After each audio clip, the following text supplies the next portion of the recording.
आज त्यो दिन हो जुन दिन हामीले पूर्ण रूपले कर्मयोग धर्मयोग र ब्रह्मयोगको परिभाषालाई आत्मसात गर्यौं। मैले तपाईहरुलाई गुरु पूर्णिमाको समयदेखि निरन्तर एउटा श्रृङ्खलाबद्ध रूपमा हामीले यस वर्षभरि हाम्रो तिथि मितिमा पर्ने विभिन्न प्रकारका चाडपर्वहरूलाई किन मनाउँछौं, कसरी मनाउनुपर्छ, त्यसको भित्रको वास्तविकता के हो, त्यो सबै कुराहरुमा तपाईहरुलाई छलङ्ग पार्दैआएको र जसले पनि निरन्तर रूपमा गुरु पूर्णिमा सँगैका कार्यक्रमहरु अटेन्ड गर्दै आउनु भएको छ तपाईहरुलाई थाहा छ। अब आजको दिन जसरी हामीले गुरु पूर्णिमा, त्यसपछि मकर संक्रान्ति अनि नाग पञ्चमी, जनै पूर्णिमा, जनै पूर्णिमामा हामीले किन जनै पूर्णिमा मनाउँदा रहेछौं, एक यो पवित्र अर्थ के हो, हामीले जीवनका कतिवटा यज्ञहरूलाई व्रतहरूलाई पूरा गर्दै हामीले जीवनको लक्ष्यलाई प्राप्ति गर्नुपर्दो रहेछ भन्ने कुरा म तपाईहरुलाई केही दिन पहिला जनै पूर्णिमाको अवसरमा म तपाईहरुलाई धेरै सिक्रेट कुराहरू मैले बताएको छु। त्यसै गरी आजको दिन हामी एउटा त भन्छौं भगवान श्री कृष्णको जन्मको समय भनेर, तर जुन पनि यस संसारमा यस ब्रह्माण्डमा घटित हुन्छ कुनै पनि घटनाहरू त्यो आफैमा यतिकै घटित हुँदैन। त्यहाँ पहिलादेखि नै एउटा ब्रह्माण्डको रेदम, ब्रह्माण्डको फ्रिक्वेन्सी लाई मिलाएर त्यसैको आधारमा हरेक कुरा घटित हुने गर्छ। राम्रोको लागि राम्रो समय, नराम्रोको लागि नराम्रो समय। किनकि यहाँ जीवनका दुई पक्षहरू छन्, एउटा अन्धकारको पक्ष छ, एउटा प्रकाशको पक्ष छ, उज्यालोको पक्ष छ। प्रकाशको जीवनलाई हामी देवी देवताको एनलाइटमेन्टको जिन्दगी भन्छौं, अन्धकारको जीवनलाई हामी दानव, राक्षस, दैत्य, नरक आदिको सँगै लिन्छौं। र दुई प्रकारको जिन्दगी यस ब्रह्माण्डमा नित्य चलिरहन्छ। कति हामीलाई बोध हुन सक्छ, कति हामीलाई बोध हुन सक्दैन, तर पनि चलिरहेको। त त्यसै अवसरमा हामी जब अन्धकारमा रहन्छौं, जब हामी अज्ञानतामा रहन्छौं, त्यहाँ हाम्रा जीवनको अनेकौं दुःख कष्टहरू, अनेकौं प्रकारका रोग व्याधहरू, जन्म मृत्यु जरा, ती सबैले हामीलाई घसिरहेको, ती सबैबाट हामी पीडित भइरहेका। तर जब हामी यस अज्ञानताको र अन्धकारमा अज्ञानता हुन्छ, अज्ञानतामा अन्धकार हुन्छ, जब यो यसको परिधिबाट हामी मुक्त हुन्छौं अनि वास्तविक आनन्दलाई, सच्चित आनन्दलाई प्राप्त हुन्छ, त्यो सबै कुराहरूलाई हामीले यो जीवनमा बोध गर्दै हामीले अन्धकारको पक्षलाई पनि, अज्ञानताको पक्षलाई पनि बुझ्नु पर्यो, ज्ञानको पक्षलाई, जीवनको आनन्दको पक्षलाई पनि बुझ्नु पर्यो र हामी त्योभन्दा माथिको देख्नु अनुभूति गर्छौं। त्यसै क्रममा जब चेतनाको अवतरण हुन्छ, त्यसको प्रोसेस चल्छ, एउटा क्रिएसन चल्छ, क्रिएसनमा फर्मेसन हुन्छ, फर्मेसनमा जीवन जीवन्त हुन्छ, त्यो फर्मेसन यो बाहिरी जगतमा नै हुन्छ, त्यो फर्मेसन भित्री जगतमा नै हुन्छ। अब यदि हामीले फेरि आध्यात्मिक रूपान्तरण गर्नु छ भने त्यहाँबाट डिफर्मेसन हुनुपर्छ। जब हामीले आध्यात्मिकतालाई प्राप्त गर्छौं त्यहाँ हामी डिफर्मेसन हुनुपर्छ, जब पूर्णत्वलाई प्राप्त गर्छौं फेरि रिफर्मेसन हुनुपर्छ।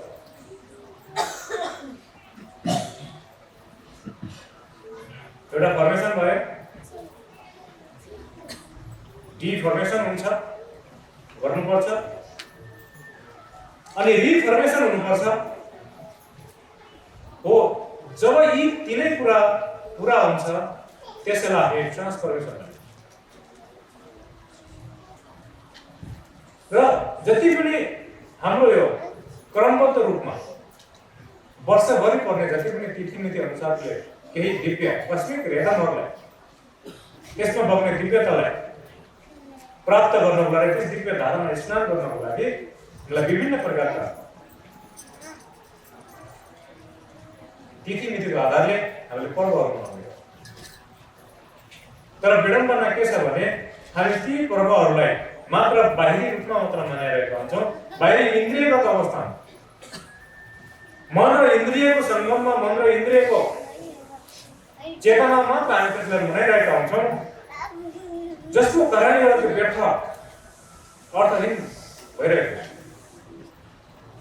यदि हामीले त्यसलाई त्यसको अर्थ र अस्तित्व सहित हामीले मनाउन सिक्यौँ भने हाम्रो लागि त्यो जो वर्षभरि पर्ने हरेक तिथिमितिहरू अत्यन्तै महत्त्वपूर्ण। जुन कुरा हाम्रा ऋषिमुनिहरूले पहिल्यै दिइसकेका छन् बताए, मात्र अहिले हामी त्यसमा हिँड्न जरुरी छ, त्यसलाई जान्न जरुरी छ, सही तरिकाले त्यसलाई धारण गर्न जरुरी छ, अनि त्यसमा निरन्तर अगाडि बढ्न जरुरी छ। त्यही भएर नयाँ वास्तवमा दिनु केही पनि छैन। जो बनिसकेको छ त्यसलाई हामीले जान्न जरुरी छ र त्यसलाई धारण गर्न जरुरी छ, अनि आफूबाट कहिल्यै टाढा नहोस् त्यसलाई पनि हामीले निरन्तर गर्न जरुरी छ। त जसरी हाम्रो शरीरमा एउटा चेतनाको फर्मेसन हुँदै गयो, कुण्डलीको प्रादुर्भाव भयो, नागपञ्चमी मनायो, त्यसलाई प्रोटेक्सन गर्नको लागि जनै पूर्णिमा मनायो। मैले तपाईँलाई यस्तो विषयमा पहिला बताइसकेको।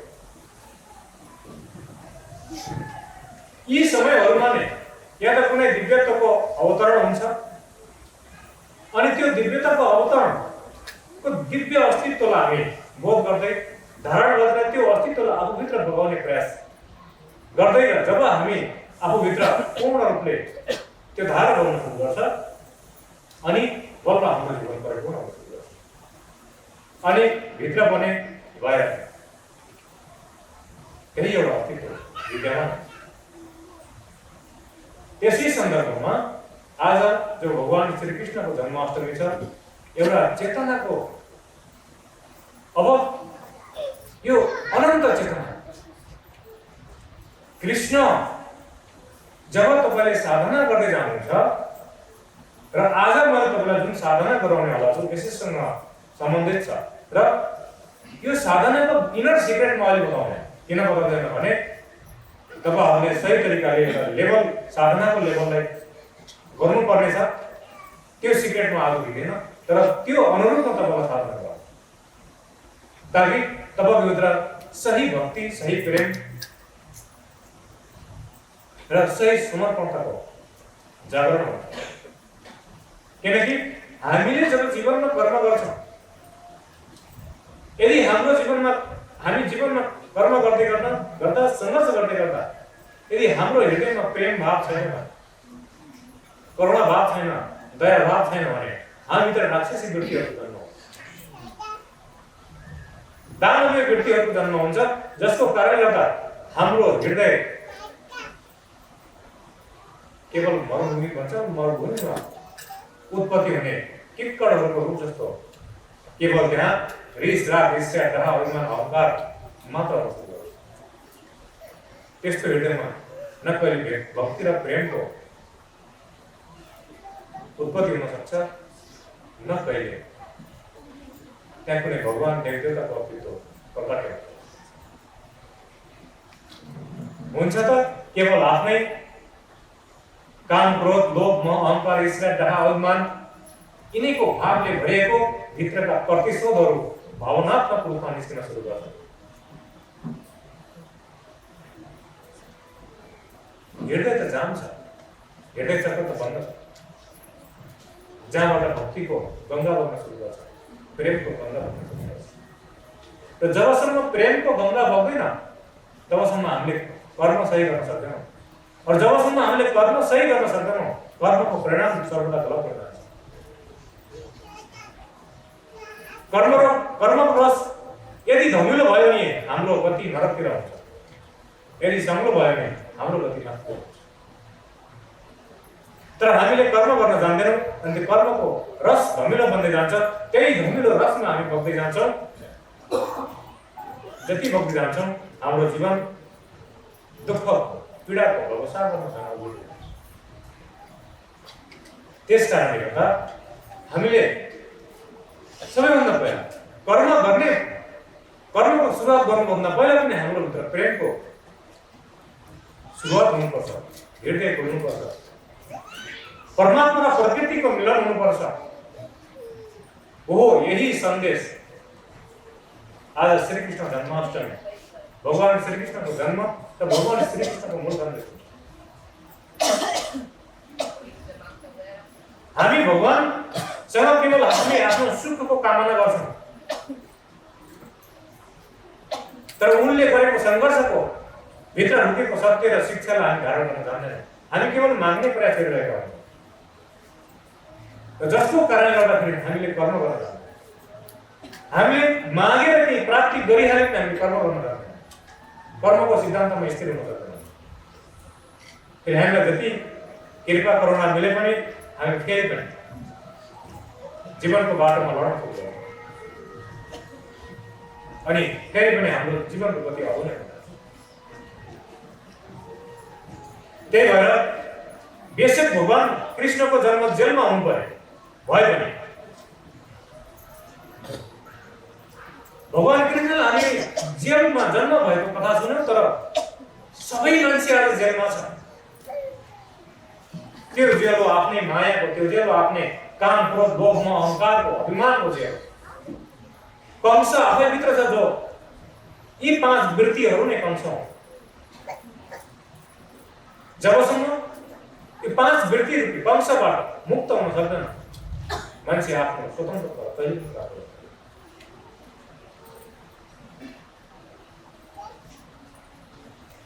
जब भगवान कृष्ण आफ्नो जन्मथलोदेखि आफ्नो माता पिताको वात्सल्यदेखि टाढा भएर बस्नुभयो, सानैदेखि एउटा गोठालेको जिन्दगी व्यतीत गर्नुभयो। यहाँनिर एउटा भावनात्मक कुरा हुन्छ, एउटा तर्कको कुरा हुन्छ, यथार्थ कुरा हुन्छ। तर्कमा धेरैभन्दा धेरै सत्य हुन्छ, भावनात्मकमा धेरैभन्दा धेरै गल्तीहरू हुन्छ। यदि हामी तर्कको साथमा हेर्ने हो भने भगवान कृष्णको जिन्दगीको वास्तविकता एउटा छ। यदि हामी भावनात्मक र भौतिक रूपमा हेर्ने भने जीवनको वास्तविकता अर्को छ र जीवनका दुईटा आयाम छन्, एउटा प्रत्यक्ष छ, एउटा अप्रत्यक्ष छ। हामी यदि बाहिरी इन्द्रियको अवस्थामा हेऱ्यो भने केवल बाहिरी भौतिक संसार र सृष्टिले दिएको यो भौतिक शरीरलाई मात्र हेर्छौँ, भौतिक शरीरबाट चल्ने गतिविधिहरूलाई मात्र हेर्छौँ। यदि इन्द्रियातीत अवस्थाबाट सूक्ष्म रूपबाट हेर्ने हो भने त्यहाँ सूक्ष्म जीवनको गतिविधि, सूक्ष्म जीवनको अस्तित्व अर्कै छ, जसलाई सजिलै कसैले देख्न सक्दैन। फेरि गल्ती के हुन्छ, हामीले बाहिरी भौतिक संसारमा बसेर इन्द्रियगत अवस्थामा, इन्द्रियगत चेतनामा फेरि भित्री अस्तित्वलाई बुझेका हुन्छौँ, बुझ्ने प्रयास गरेका हुन्छौँ, सुनेर त्यसलाई मानेका हुन्छौँ, तर यथार्थमा देख्न सकेका हुन्छौँ। हो जबसम्म हामीले बाहिरी भौतिक चेतनामा बसेर भित्रको अस्तित्वलाई स्वीकार गर्छौँ, यहाँनिर गल्ती हुन्छ। जब यो गल्ती हुन साथ हामी फेरि अनेक द्वन्द्वमा फस्न सुरु गर्छौँ। अब त्यहाँ तेरो भगवान ठुलो, मेरो भगवान ठुलो, तेरो भगवान सानो, मेरो भगवान सानो, तेरो धर्म राम्रो, मेरो धर्म राम्रो। अब द्वैतको द्वन्द्व फेरि पनि सुरु हुन्छ। जो सुकैले जति सुकै म यो धर्ममा म उ धर्ममा म यो आध्यात्ममा भने पनि अन्तिममा द्वन्द्व छ। किन छ भने यही कारण हो कि हामी केवल भौतिक चेतनामा बसेर भित्री सत्यलाई स्वीकार गरेका छौँ, भित्री सत्यलाई हेरेर बाहिर बसेका छैनौँ। जुन दिन हामीले यो कला पाउँछौँ, यो क्षमता प्राप्त गर्छौँ कि भित्र बसेर बाहिरी संसारलाई हेर्न सुरु गर्छौँ, त्यहाँ कुनै द्वन्द्व हुँदैन, त्यहाँ कुनै भेद हुँदैन, त्यहाँ कुनै मेरो भगवान हुँदैन, त्यहाँ कुनै तेरो भगवान हुँदैन, त्यहाँ कुनै मेरो धर्म राम्रो, त्यहाँ कुनै तेरो धर्म राम्रो हुँदैन। र जबसम्म हामी परमात्मा र आत्मा, आत्मा र प्रकृति, परमात्मा र प्रकृतिको यो संगमलाई, लय विलयलाई बुझ्दैनौँ, तबसम्म हामी द्वन्द्वमै पर्छौँ। जबसम्म हामी बाहिरी इन्द्रियगत अवस्थामा बसेर भित्रको अस्तित्वलाई बुझ्ने प्रयास गर्छौँ तबसम्म हामी द्वन्द्वमै रहन्छौँ। त्यसकारणले गर्दा हामी सबैले प्रयास गर्नुपर्छ बाहिरी शरीरमा बसेर भित्रको अस्तित्वलाई प्राप्त गर्ने, भित्रको दिव्यतालाई प्राप्त गर्ने अनि फेरि भित्रको अस्तित्वमा हामी बाहिर बस्छौँ। यदि यो तरिकाले हामी आफ्नो दिव्यतालाई बढाउन सक्यौँ भने सबै प्रकारका द्वन्द्व समाप्त हुन्छ। त्यसको साथमा हामी लीन भएर लय भएर हामीले जीवनको सङ्घर्षहरू गर्न सक्छौँ र अनि मात्र हाम्रो जीवनको कर्मयोग छ, कर्मयोग पुरा हुन्छ। यही सन्देश भगवान श्रीकृष्णको छ। बाल्यकालभरि 11 वर्षसम्म गोकुलमा रहनु पर्यो, गोठाले गरेर रहनु पर्यो, तर पनि त्यहाँ प्रेमको परिभाषा दिनु। सबैले त्यहाँ प्रेमको परिभाषा पाए। परमात्मा र प्रकृतिको मिलन, भगवान कृष्ण र राधाको मिलन। जबकि शास्त्रले पनि भन्छ भगवान श्री कृष्ण राधा भन्दा 12 वर्ष साना थिए, तर त्यो प्रेम वासना त्यो परमात्मा र प्रकृति, त्यो आत्मा र परमात्मा, त्यहाँ वासना छैन, एकदम विशुद्ध चैतन्य। यदि त्यही प्रेम हामीले हाम्रो शरीरसँग गर्न सक्यौँ, त्यही प्रेम हामीले समस्त शरीरधारीलाई गर्न सक्यौँ, जहाँ वासना हुँदैन, जहाँ इन्द्रिय र मनको उपस्थिति हुँदैन, त्यहाँ केवल दिव्य चेतनाको मात्र उपस्थिति हुन्छ, परम चेतनाको मात्र उपस्थिति हुन्छ।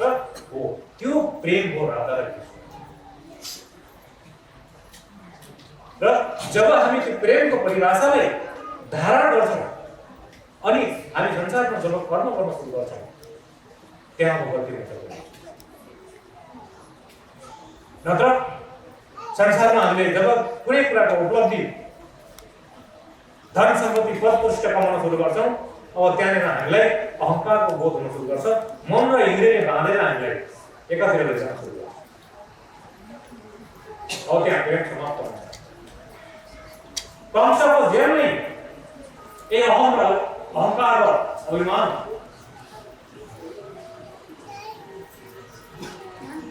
त्यो जेलमा आज सबै आजको दिन हामी प्रयास गर्नुपर्छ त्यो आफ्नै भित्र कंसको जेल हो। यो जो आफूभित्र लुकेको कंस छ यसलाई प्रहार गर्नुपर्छ। त्यही भएर फेरि भगवान कृष्ण वापस आए, कंससँग लडाई, आफ्नो माता पितालाई कंसको जेल बनाउनु। आज हामी त्यो कला आफूभित्र लुकेको कंसलाई समाप्त गर्नुपर्छ। त्यही राधा र कृष्णको प्रेममा